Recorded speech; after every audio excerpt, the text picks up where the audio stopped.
निक ने जब देखा कि वह जंगल की औरत जरा भी काबू में नहीं आ रही, तो उसने सोचा कि अभी उसे छोड़ देना ही बेहतर है। वह अपने परिवार को लेकर वापस चला गया और मन में ठान लिया कि उसे 10-15 दिन भूखा रखकर उसकी जंगली आदतें काबू में करेगा।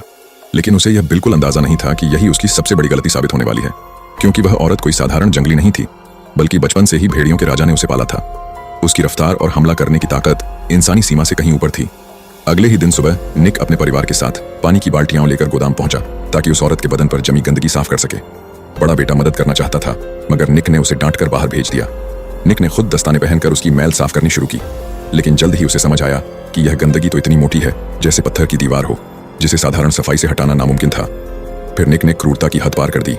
उसने औरत को बाहर ले जाकर उस पर हाई प्रेशर वाली पानी की बौछार मार दी। तेज दबाव वाली धार से गंदगी तो उतरने लगी और यह देखकर साफ सुथरा पसंद करने वाला निक बहुत खुश हुआ। मगर औरत दर्द और घुटन से तड़पने लगी, उसकी सांसें रुकने लगीं। तभी बड़ी बेटी दौड़कर मशीन का स्विच बंद करने पहुंची।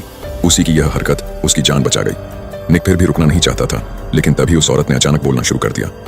यह देखकर निक हैरान रह गया और तुरंत पानी रोक दिया। फिर उसने अपनी पत्नी को आदेश दिया कि औरत को नए कपड़े पहनाए।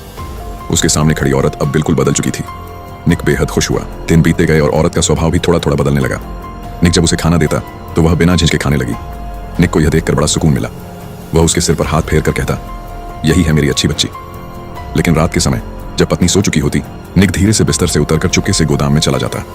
उसकी पत्नी जानती थी कि निक वहां क्या करने जाता है, मगर घर के मुखिया के सामने उसकी मजबूरी थी, इसलिए उसने कभी कुछ नहीं कहा। उधर निक जैसे ही गोदाम के अंदर घुसा, उसके पीछे पीछे बड़ा बेटा भी चुपके से आ पहुंचा। उसने दरवाजे की दरार से झांक कर अंदर का नजारा देखना शुरू किया।